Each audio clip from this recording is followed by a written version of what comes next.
Okay, today we're going to be working on my 99 Jeep Cherokee. It has some rust issues in the back. I was out two-tracking last year and pulling a trailer and ripped the hitch off of the back of it. So that's not great. There's some holes in the frame Unibody rails toward the back here.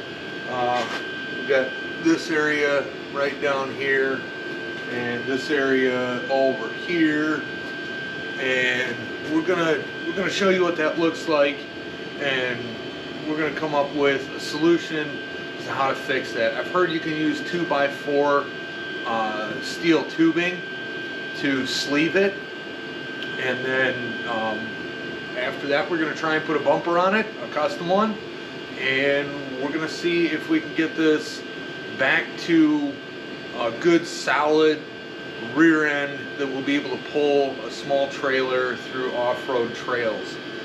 We're also going to do a shackle relocation kit.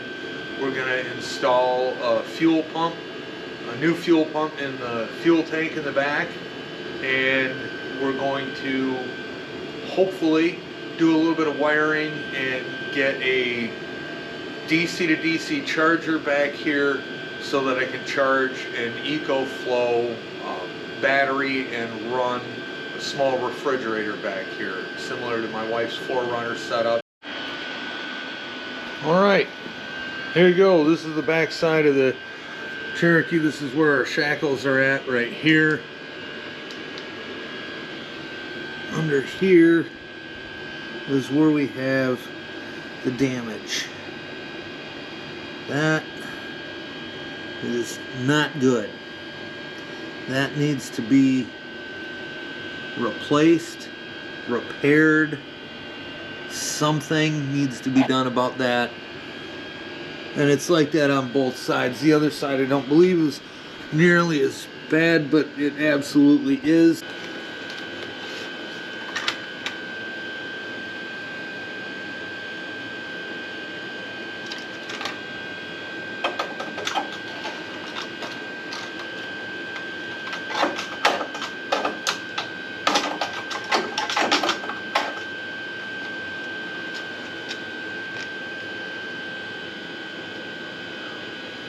Well, it looks like we have slightly over 2 inches wide by 4 inches tall. Not entirely sure how that's going to go with a 2x4. I'm going to get a grind wheel, I'm going to get a flap disc, and we're going to grind off some of this so that I can get a good accurate measurement there. So the flap disc didn't work as well as I was hoping it would. So back to the grinder we went.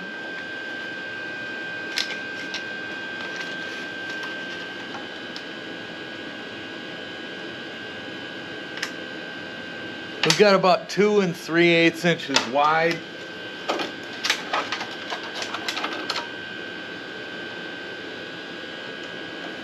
And top to bottom is looking at about 2, 4 and an 1/8.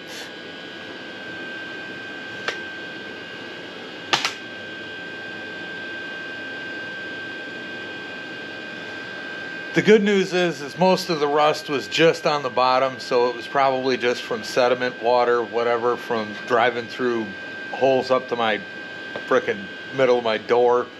It's kind of pooling up in there and not being able to drain.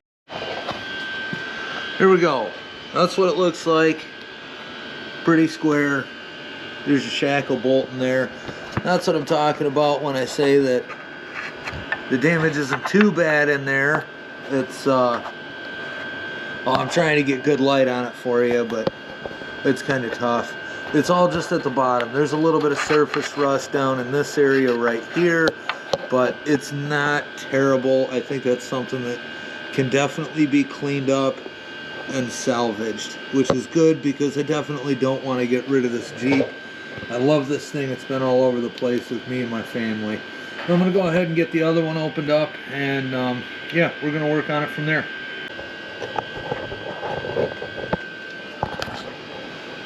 So this one has created a little bit more of a difficulty for me than I was expecting. I wasn't expecting this at all. I don't know why I wasn't. Maybe I wasn't paying attention. Let me get a flashlight here. You can see what I'm talking about.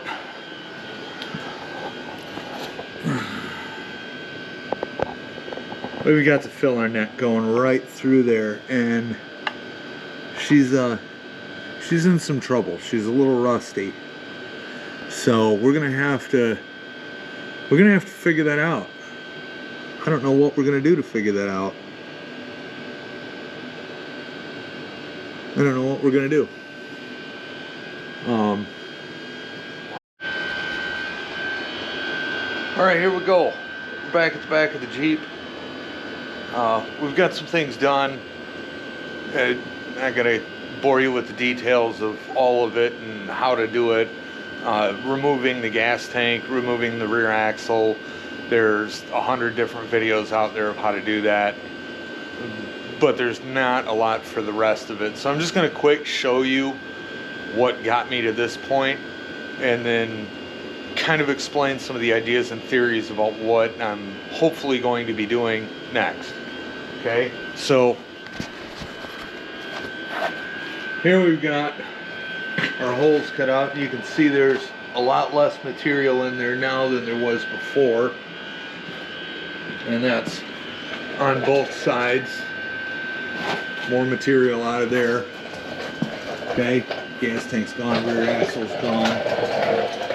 Swinging around in here, we can see that we've got the braces out. Let me get a light so we can see that a little bit better. Grab that. Okay, so that's where the shackle box was at. Now you can see where that captured nut was, that circle there in about center of your screen. That was where the captured nut was for the shackle. So you can see a lot of this stuff here is going to be left. This plate here, this plate here, this plate here, and this plate here. These were all part of the shackle box, but they're going to be left because they're not going to interfere with where the plate's going to be. I'm going to grind this down flatter, you know, so that we don't have any interference there, but you know, this one's not going to come into play because these nuts are going to remain here. You know, this plate isn't going to come into play because there's actually going to be a little bit of a standoff there with the shackle relocation kit that I've got. It's an Iron Man 4x4. Looks pretty well built. Definitely a lot beefier than this. This sheet steel that's here. I'll take you over to the other side and show you what's going on over there, because I was under the impression that I was going to need to remove a bunch of the stuff, so I started burning out spot welds and prying on things, and then I realized that that's not a necessity at all. So we're just going to wind up cutting some of this stuff away here. We're going to wind up cutting this right off and cleaning it up a little bit. The pass-through for the fuel filler tank and the breather hose, I thought this was going to be an absolute nightmare. It was just spot welded in there. It's not super terrible to get out. They're a little beaten, a little heating, you know, a little plasma cutting. But it wasn't nearly as bad as what I thought. I'm also going to be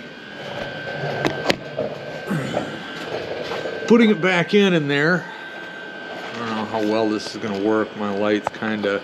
There you go. That's all right, I suppose. Not really. Yeah, let's try it like that. There we go. There we go. So you can see that back there. Okay.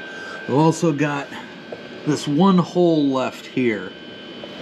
Okay, gonna need to do a little bit of cleanup over here because this is all bent and beat up pretty bad.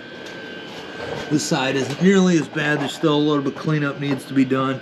Still a little bit here that needs to be cut out.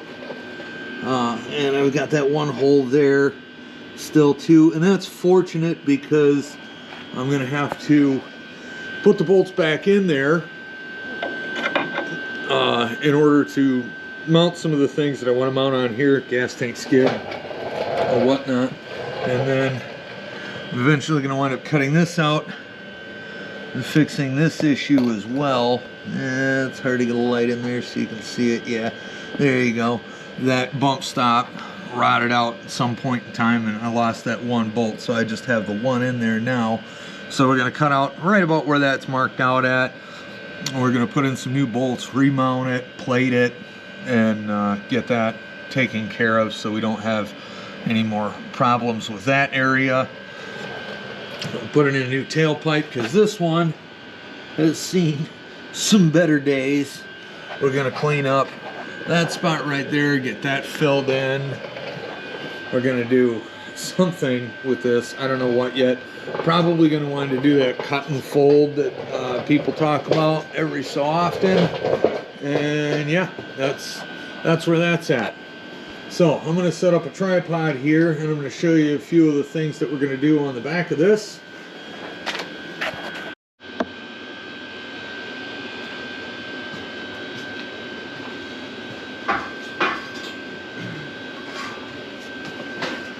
That's the 2x4 steel. I've got some markings on it. That's going to go right in there. And it's going to go back to about there.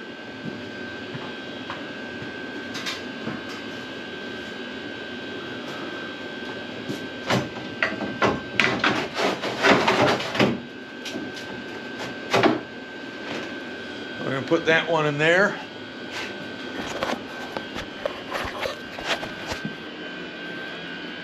We got some markings where the tailgate's going to wind up at. We got some markings there where the end of the body is at. There we go. Little notes to myself: tailgate, top passenger, tailgate, top driver. Now what we're going to do here is we're going to put some plates in this area over here and gusset it so that that can be welded to this. We're going to do the same thing on the back side with more plates back here so that things are solid there. Up here, move that out of the way, you can see that this follows this recess down. So we're going to drill some holes in that recess and we're going to plug weld that. Same thing on this side, we're going to drill some recesses in there and plug weld that. That's the 2x4 steel. I've got some markings on it.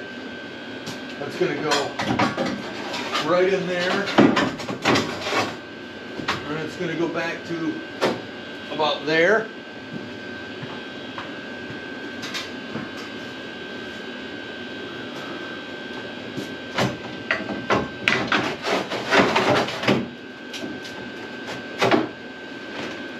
We're going to put that one in there.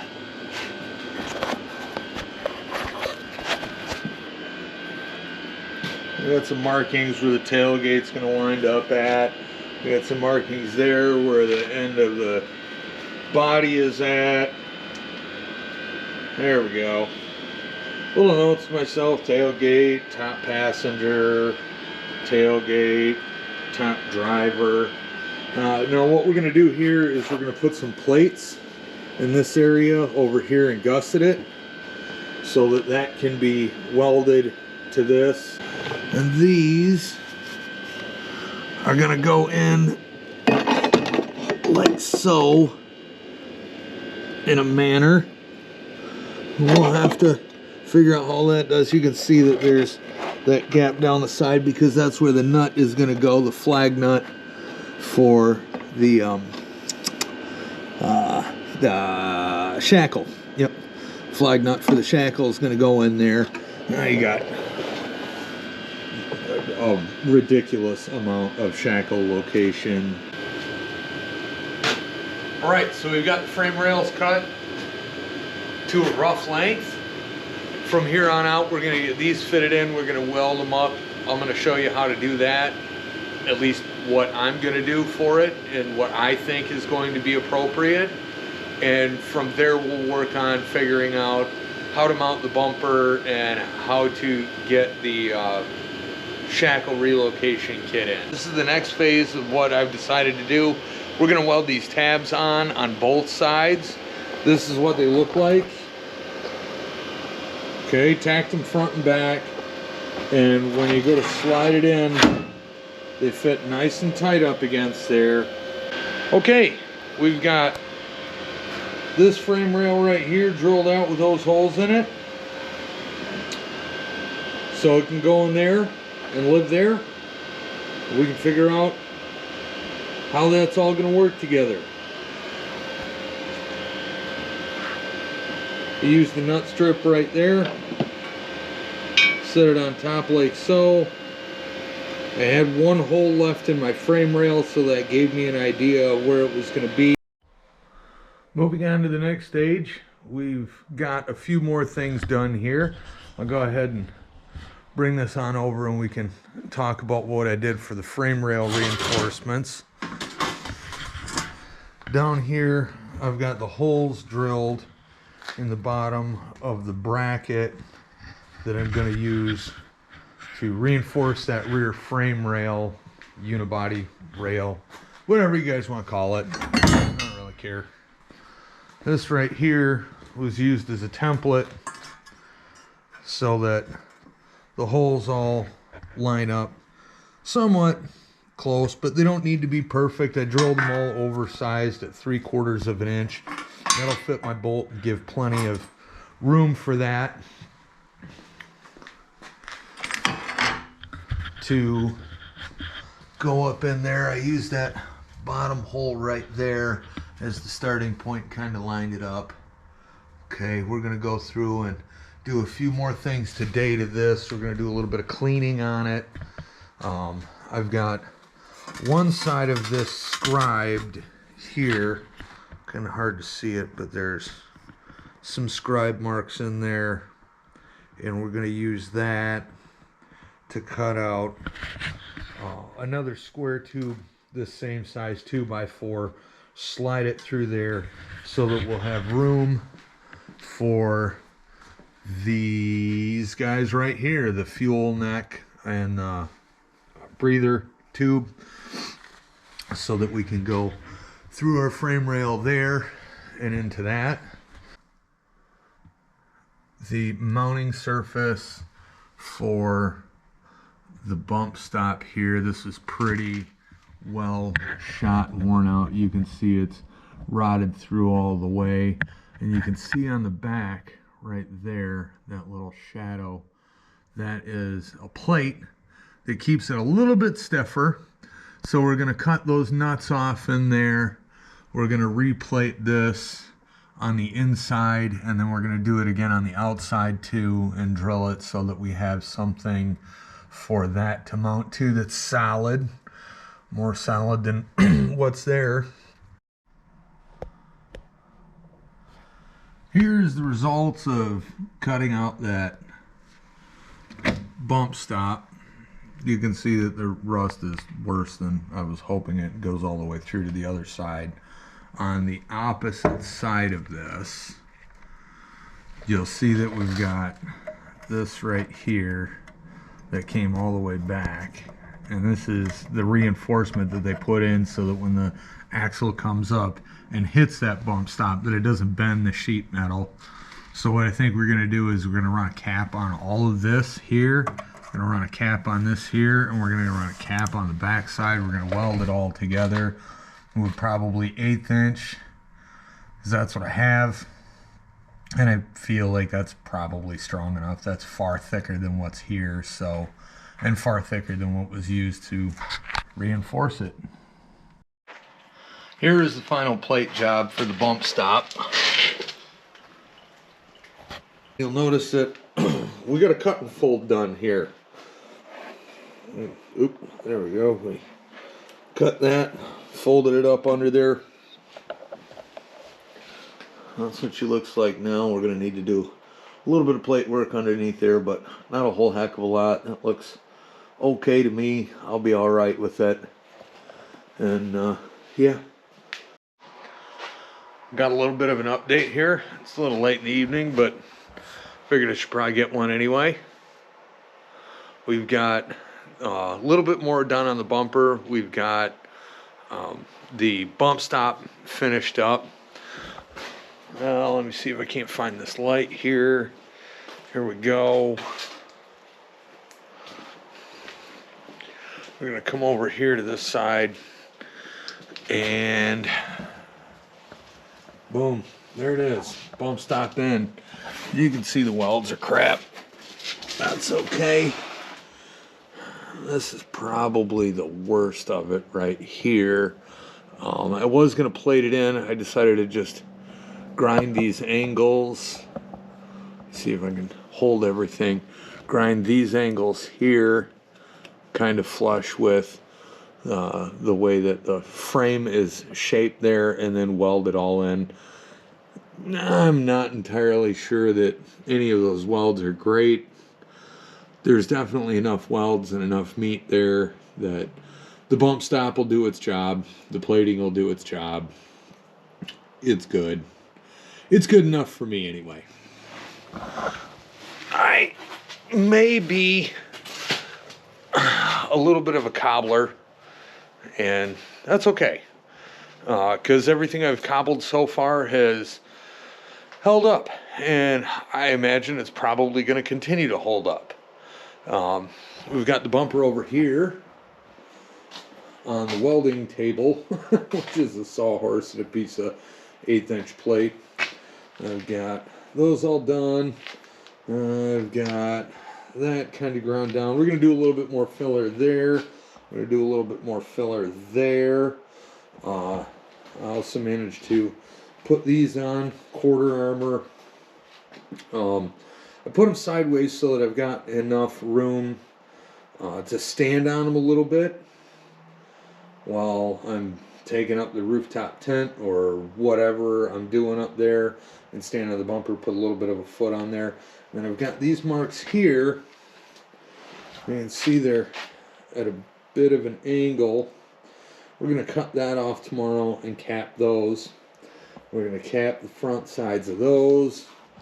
We're going to,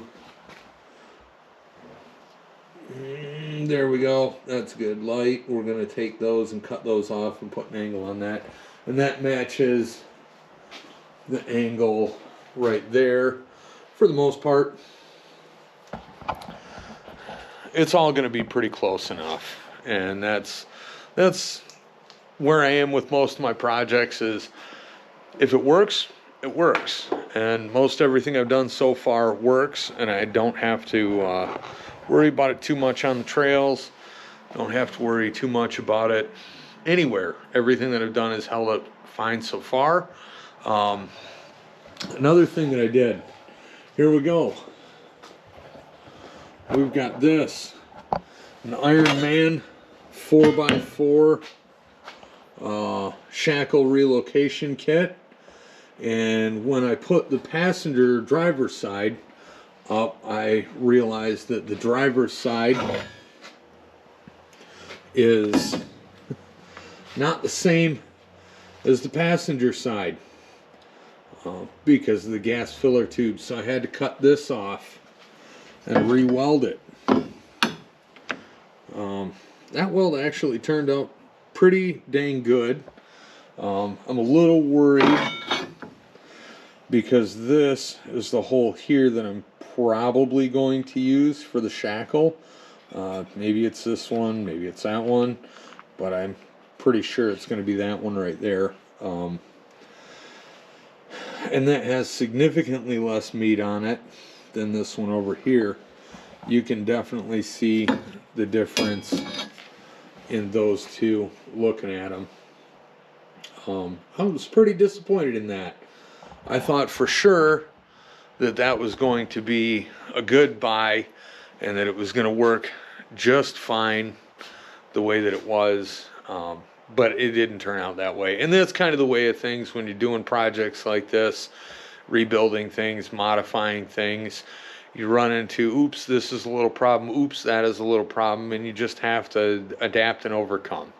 So that's what I did with that. Got a few more things done here. We've got a few things installed that are just temporarily hanging out there until I get back from vacation and can undercoat the backside of the Jeep with Pour 15. I've used that on an axle or two, and it works really spectacular. Keeps rust away, makes everything look nice and pretty. So I'll start showing you some things. Here we go. We got the bumper in. We got it all welded up.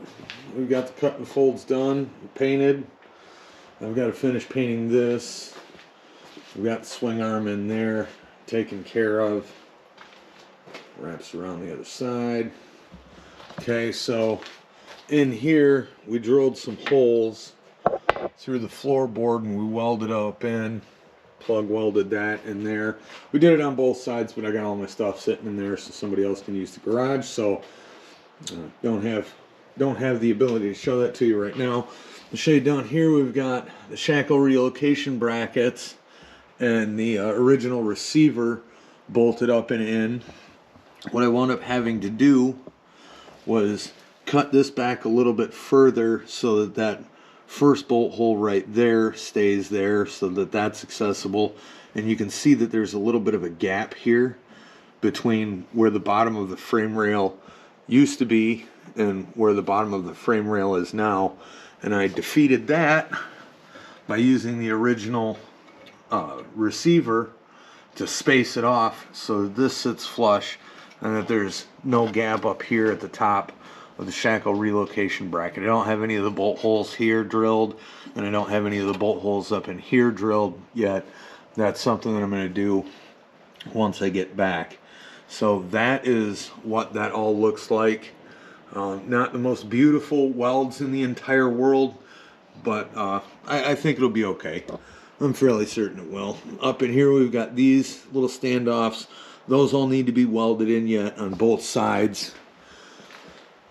You can see over here too, that standoff needs to be welded and those need to be painted up yet. But it is coming along pretty good. I'm happy with the way that it's turned out, and all the spacing is gone. Really, for welding a bumper together for the first time from scratch, I don't think it did too terrible. It's obviously not the world's prettiest bumper, but it will be functional. I will be able to tow a trailer again, thank goodness, because I really like having a trailer behind my truck when I'm off-roading. It helps me with space in the vehicle for storage. I have my rooftop tent on it, and my awning. All of those things are just right there and available at reasonable height instead of having to climb up and down off of the Jeep all the time, setting it up, tearing it down, not being able to move the Jeep if we want to stay in a couple of spots or one spot for a couple of days. There's still a few more things that I need to do on this. I've got a rust spot here that needs to be taken care of. We've got a little tiny rust spot down there that needs to be taken care of. I've got another one on the other side that's a little bit bigger than both of those. Let's see if you can see it. Yeah, there it is. But those are just simple as clean it up, put a plate over the top of it, put some sealer around the edges, and call it good. So, for now, that's the Jeep. That's the bumper. All right, here we are. We're at the end of the project. It's done. Everything's set in stone.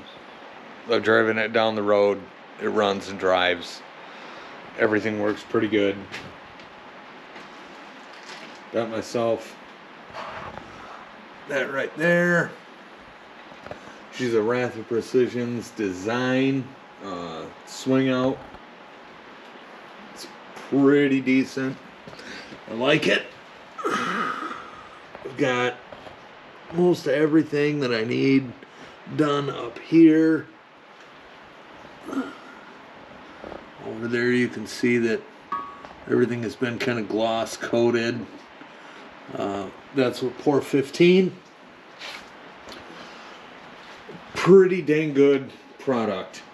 If you guys are aware of Project Farm, which I bet you are, they did rust resistant coating and pour 15 is at the top of that list. That's what I did.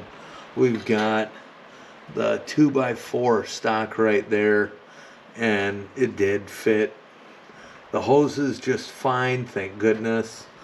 The Iron Man 4x4, oh, I think it's Iron Man 4x4 Shackle relocation kit did not work out as well as I was hoping it did. It actually came out and wound up being in the way of the fill tube here. It came out somewhere in this area here.